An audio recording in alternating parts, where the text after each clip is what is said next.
Yes, sorry. They're just waiting for you. Everybody's waiting on you. Can you just, they're going to start. So you're on. Okay, fine. Thank you. So okay. Okay, no, you're, yes, okay. I'm putting you on.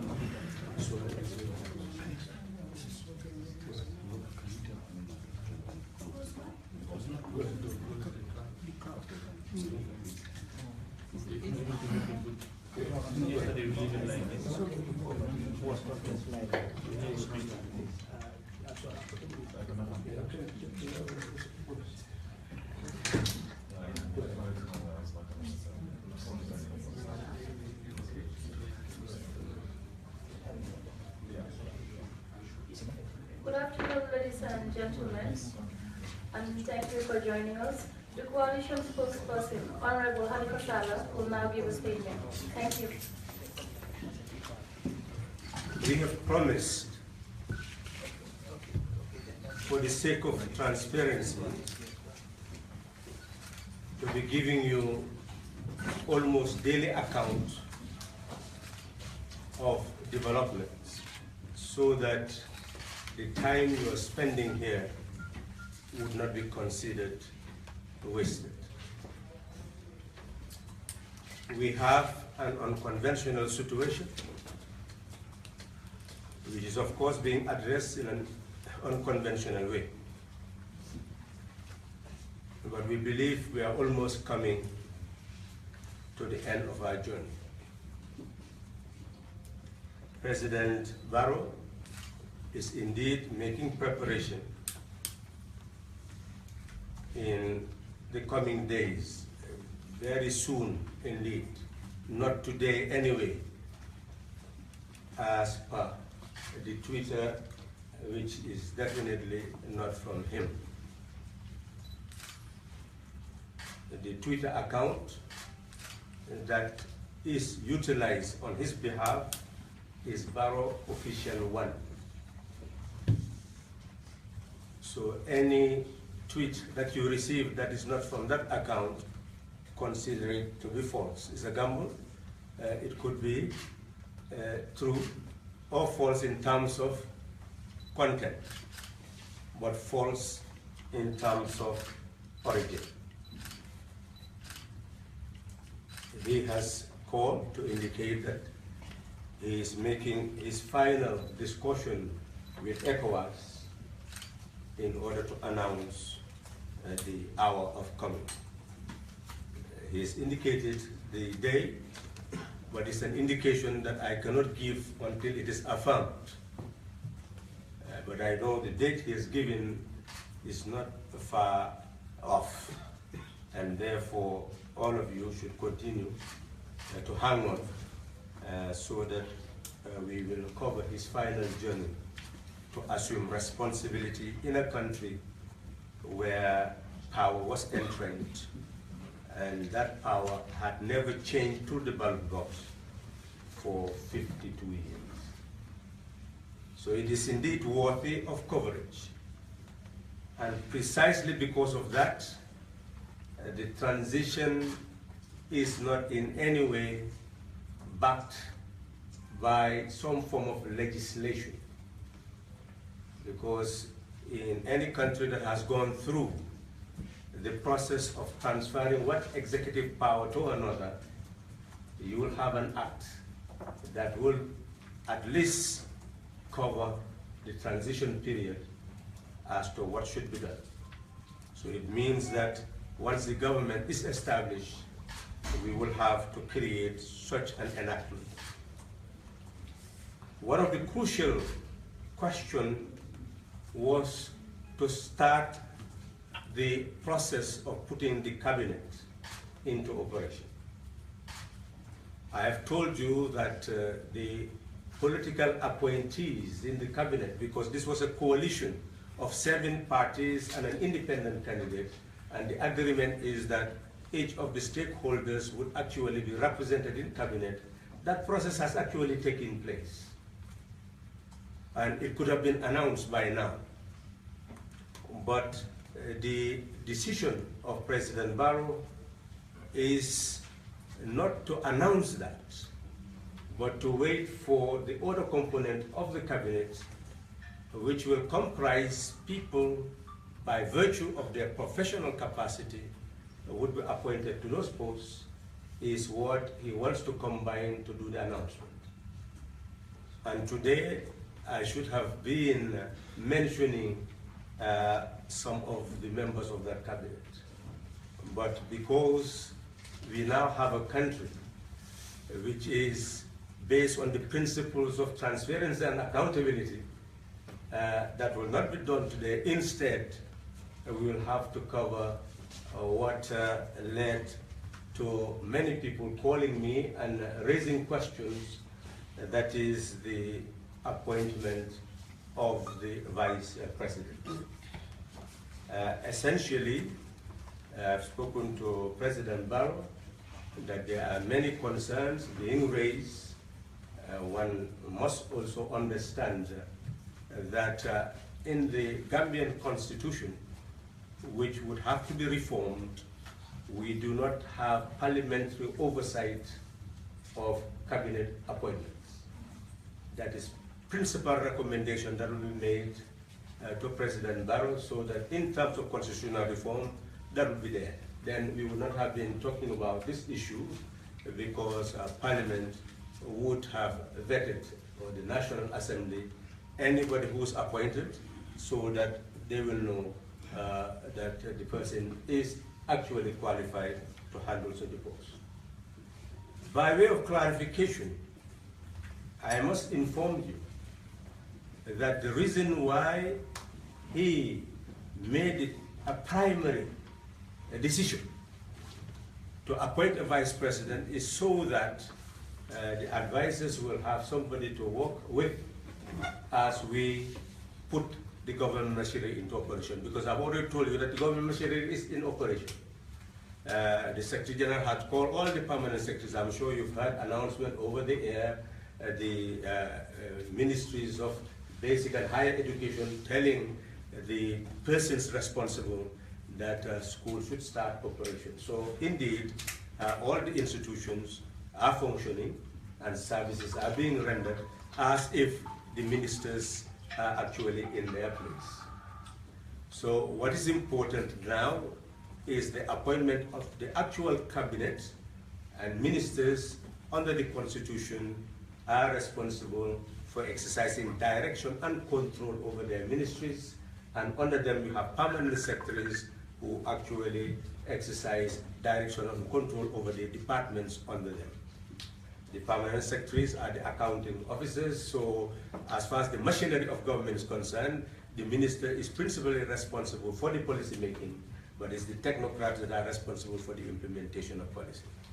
So we are saying that essentially the government institutions are functioning, and the primary decisions to ensure that detentions, etc., are put to an end are actually moving on, and people are coming back to us and indicating how the type of work that we need to do to complete the job of freeing Gambia from any form of coercion by government where people are detained without due process.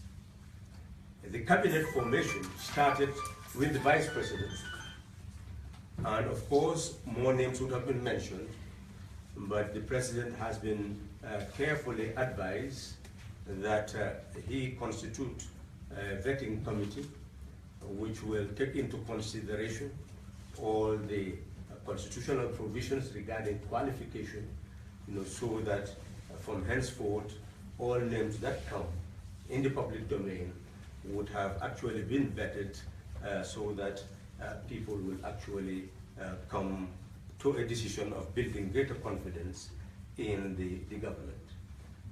The first instance is something that is still a matter of concern, but people will understand that the appointment was done in good faith based on the facts that were available at the time, and I'm sure if new facts emerge, that may lead to certain reviews by the President of the Republic.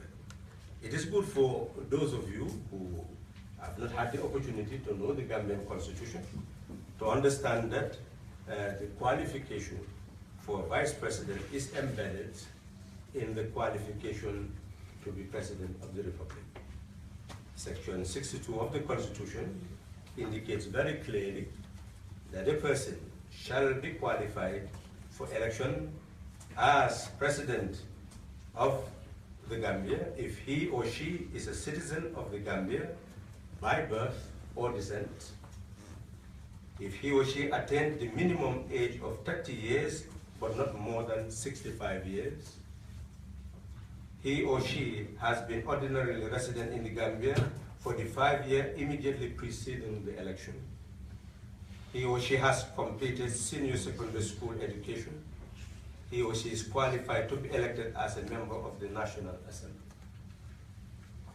The linkage between the presidency and the vice presidency is established under Section 70, subsection 1 of the Constitution. And Section 70, subsection 2 of the Constitution. It states that a person shall be qualified to be appointed as vice president if he or she has the qualifications required for the election of the president under Section 62.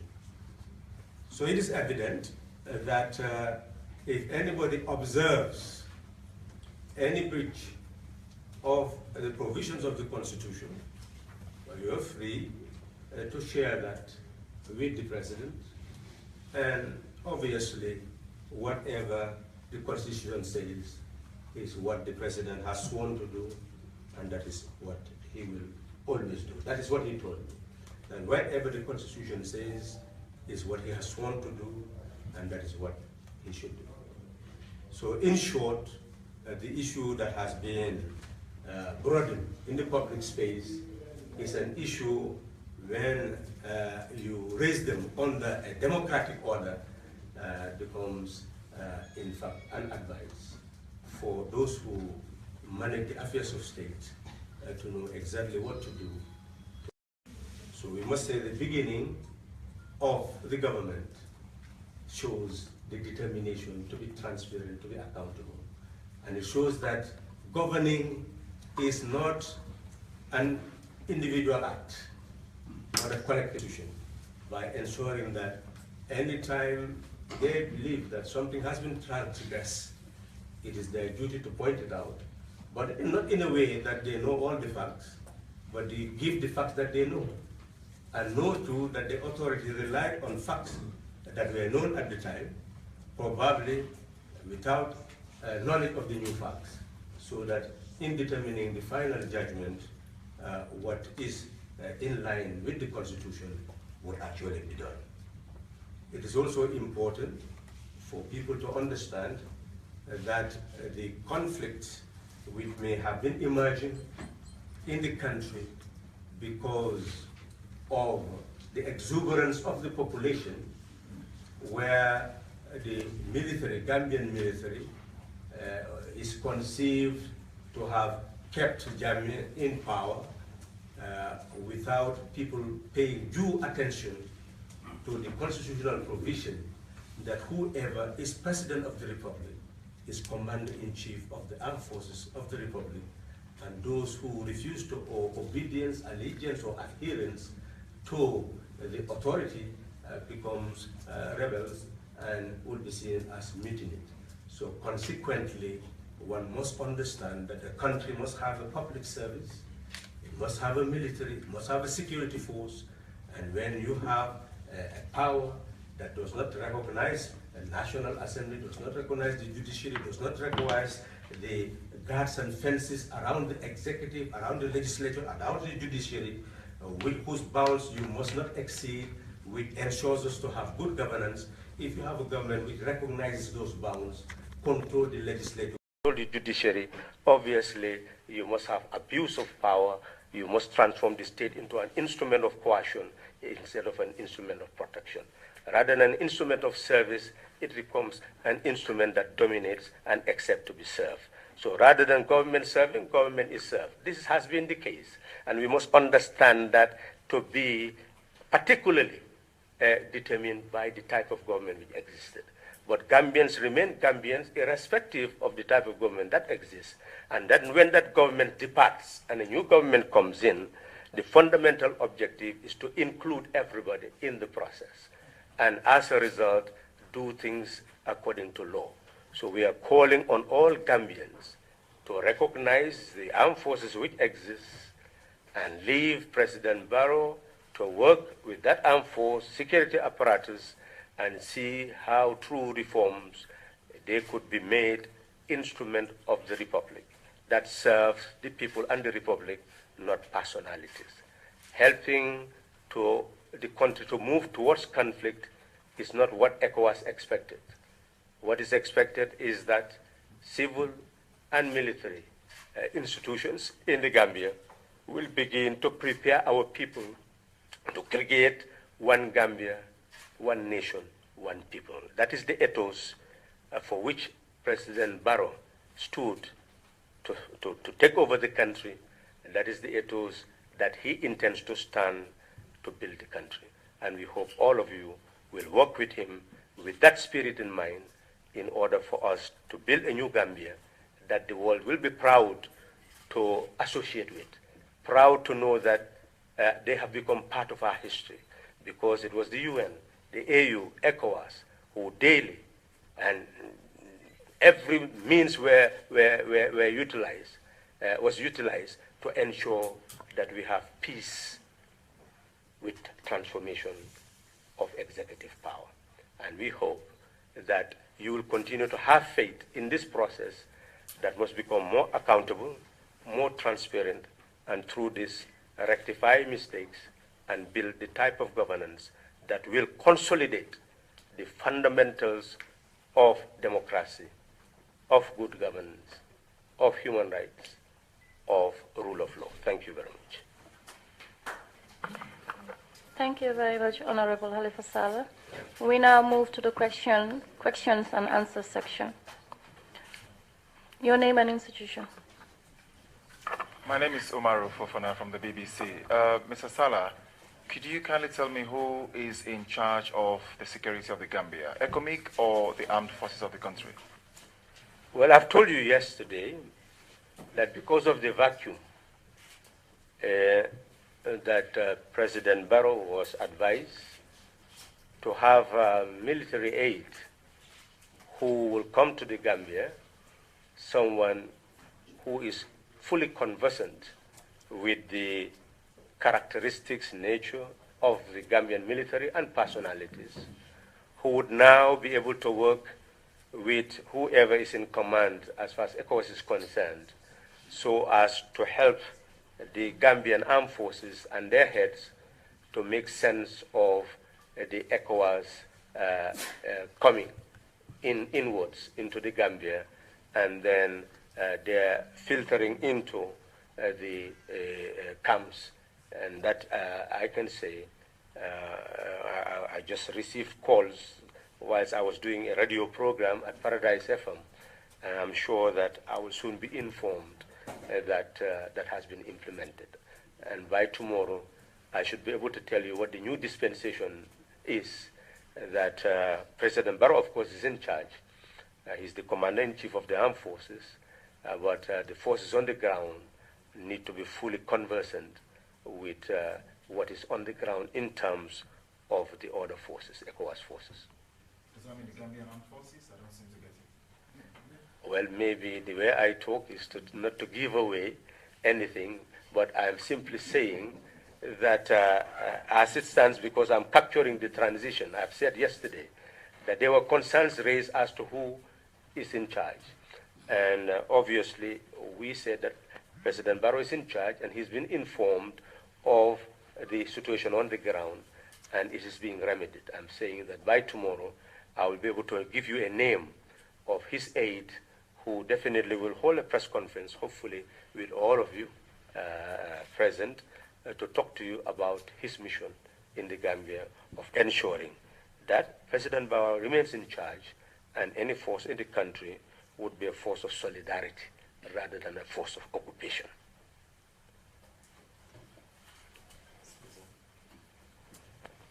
Is my name. some point you did say that the transition is not backed by any legislation. So I seem not to understand that. Is that I'm supporting you or any clarification in that area? And to be specific about the issue of the Vice President, as you know, of course, some issues are being raised about her age. So can you tell us specifically, is he below the constitutionally mandated age for a Vice President or otherwise? Thank you. Well, your first question, observation, and need for clarification, what I'm saying is Gambia had never changed through the ballot box. And in all countries where you have transfer of executive power, you'll have an act that will indicate the processes that the transfer would take place. For example, here, President Barrow had no residence, had no security per se, and it was difficult that to say anything about what his rights were to a point that eventually ECOWAS was mediating and had to leave it in. This is what I'm trying to say.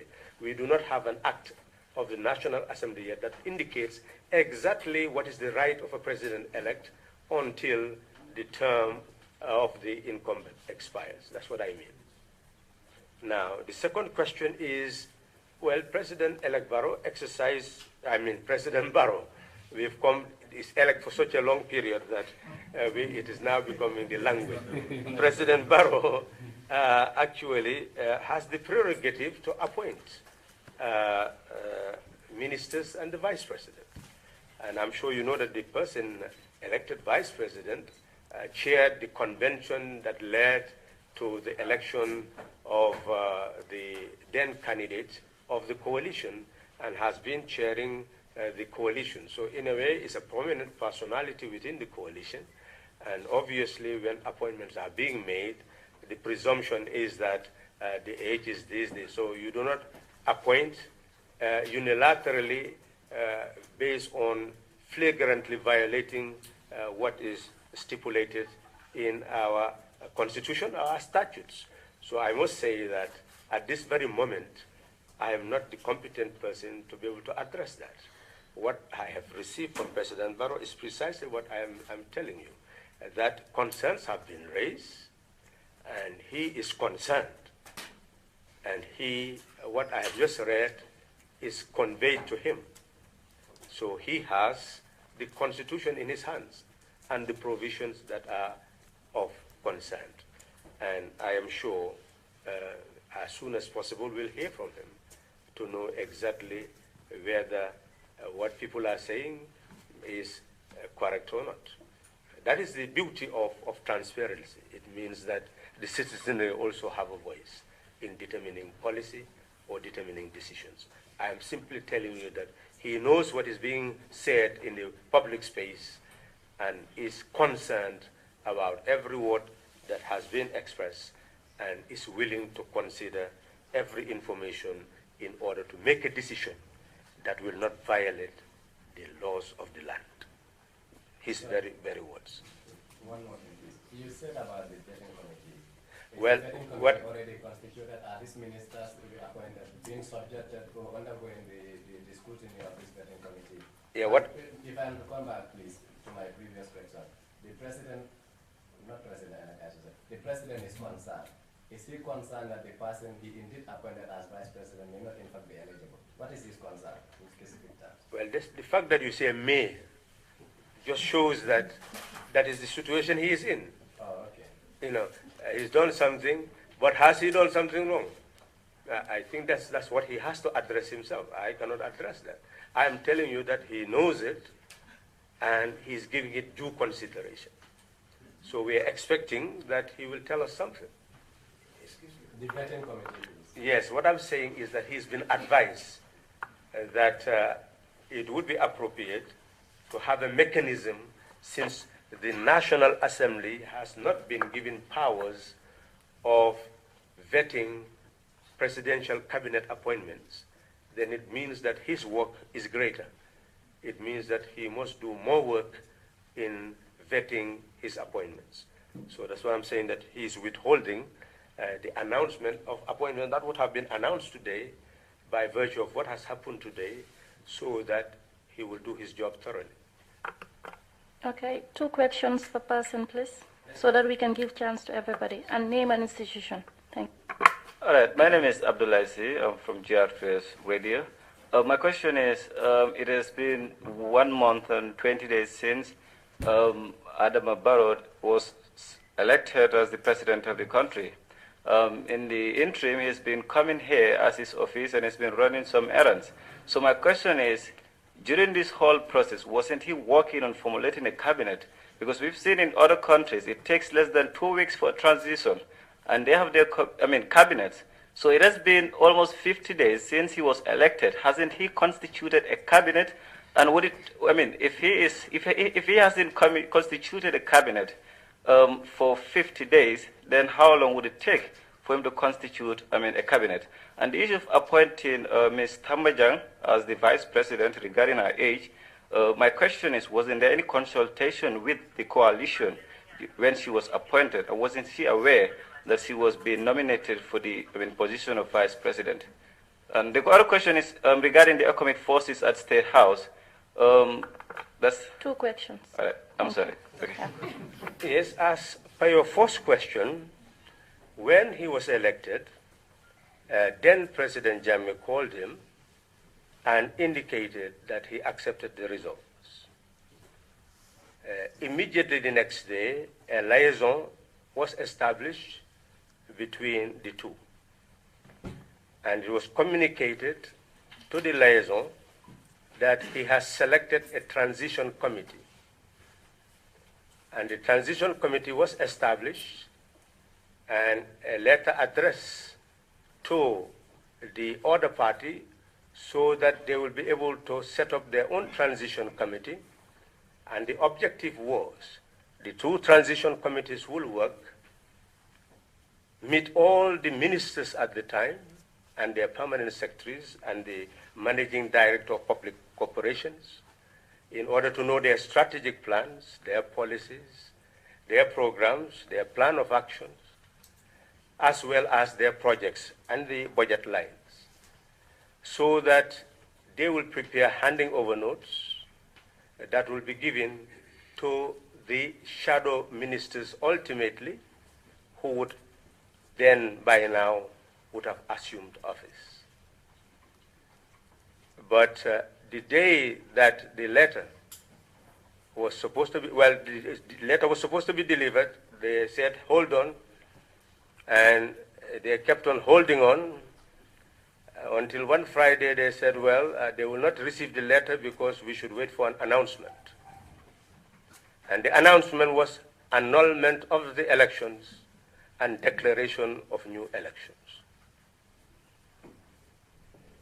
So when that happened, normalcy was abrogated and a situation of crisis became imminent. So with that, President-elect Barrow was wondering whether he would ever come to power without the barrel of the gun. So in that sense, you're talking about a transition that was derailed. And it would not be fair to say that he had not put all the measures on the ground to be able to form a cabinet. Now, you must bear in mind that in a situation of crisis, announcing the name, consultation with people, many people, you would understand, will even be frightened for their names to be announced, that there will be a minister of something when you have not even consolidated the base that you will be handling a government. I think all of us know what the situation was. So we should not really try to paint another picture, which obviously would be a wrong picture. I believe that the people who are from the political parties know who they are. They know themselves. And clearly, when the president does an appointment, it's left to the facts that are before him when that appointment, or her, when the appointment is being made. So there is nothing that indicts President Barrow of dragging his feet or incompetence by virtue of an appointment which you believe that the person is of the age that the person should be appointed. So if now there are some concerns, well, you have to evaluate those concerns and believe that something would be done about it. I think it's being done in good faith. Now, the issue, second issue that you've raised, my mind has even strayed. Have I answered your question? No, my question was the issue of appointing Tamari as the vice president. Well, can you tell me what is? Was it unilaterally named? Exactly. Wasn't there any consultation with the coalition, or wasn't he informed prior? Well, She understands the constitution. If she's appointed, she can say, okay, I'm eligible. well, don't indict people of understanding constitutions. Has she said that she has accepted the appointment? Do you know that whether she has written a letter accepting the appointment? No. Well, so you see, we must restrain ourselves in a situation of this nature, so that we know that everybody is acting in good faith. The president acted in good faith in appointing somebody who was very prominent in the coalition. So don't overestimate people's capacities. What we now realize is that an appointment has been made properly as far as President Barrow is concerned, but others are raising concerns. So we are told that he is taking those concerns into consideration. What is wrong with that? So this is really the situation, that those concerns are being taken into consideration, and he has made a fundamental decision that he will abide by the letter and spirit of the Constitution.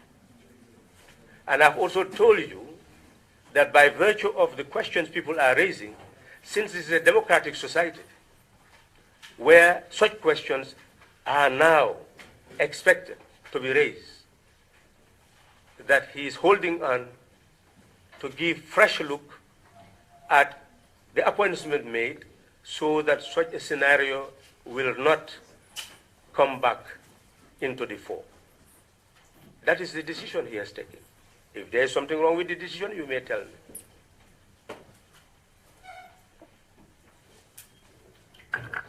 Yes, thank you, Mr. Sallah. My name is Ismail Assise from the University of the Gambia. Are you a journalist? Well, it's not an open forum. This is a press conference for journalists. Okay, then I'm really sorry. All right, okay. Then I'm sorry. Okay. All right, okay.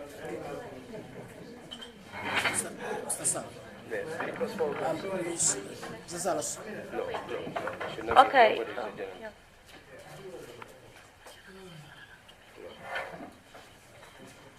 Thank you. I'm Mustafa Adamo, stand up. Yesterday when you had a press conference, you did inform people that President Barrow had issued an order for all the people in detention and all the people who are detained without trial to be released. There are reports that there are people who have not received their loved ones back home even after the order was made. Is this to your notice, and if so, has there been an assumption that they could probably have died during detention or probably are still under detention? Well, what is important, whoever has not seen a relative should inform the Inspector General of Police, any member of the coalition, my very self, the journalists, so that as we receive information, we will tell the proper authorities to conduct investigation. The last place that the authority, the government, has charged the Secretary General to charge the Permanent Secretary Interior as well as the Solicitor General to go and search for people who may be detained at the prisons. And once that is done, we can accurately come and tell you that in all places of detention, people who are supposed to be detained there unlawfully are actually released. So by then people can draw on their assumptions and their complaints and work will begin. But haven't you received even a single complaint from anybody mainland before the search is completed? Yeah, we are telling you that many complaints exist, and the Secretary General has been asked to get the Ministry, Permanent Secretary Interior and the Solicitor to go and work on those cases. That's why I'm saying that they are now dealing. We know that, for example, the prisons, many have been released, but we cannot just rely on information from the prisons. It's from the families. And help me, please. Sorry, help me clear this. No, I'm saying. Clearing what? Many complaints have been made. So I just want to be clear where the complaints were made about people missing, so that I get it right. When you talk about missing, you must first clear those who are detained without trial. Until you clear that ground and know that nobody is there who is detained without trial, then you go into missing persons. Yes. We have made it sure that instructions are given to go and check those institutions so that we will not have anybody detained without trial. We take a last question. It was him. No, last question, please. We can do the Mandinka version or the Wolof version. Let's have him. His hand was up before. Okay, my name is Musa Sane from the Voice newspaper. I'm looking at the issue of withholding information with regards to the appointment of cabinet members. I think that is causing a lot of anxiety among the people. As a matter of fact, people have started asking, who will be minister so and so. So based on this, don't you consider the need to speed up the process of constituting a cabinet? Well, I believe everybody says that this process should be speeded up, but they're also saying be careful. I think it's the two things, the two demands. Don't make mistakes, but do it very quickly. I believe that that is precisely what is being done at the moment. Today, you would have had new cabinet appointments, but I'm precisely saying that for the avoidance of anything that would lead to the government's competence being questioned must be avoided at all costs. We now come to the end of the English question and answers and the English section. Thank you for joining us. I will give you 5 minutes for those who want to leave so that we can continue with the local languages. Thank you.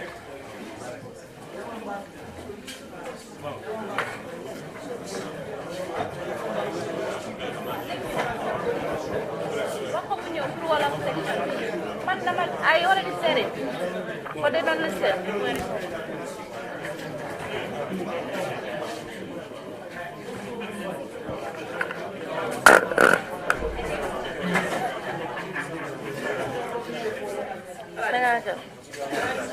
No, it's not that. People want to come and pick their mics and so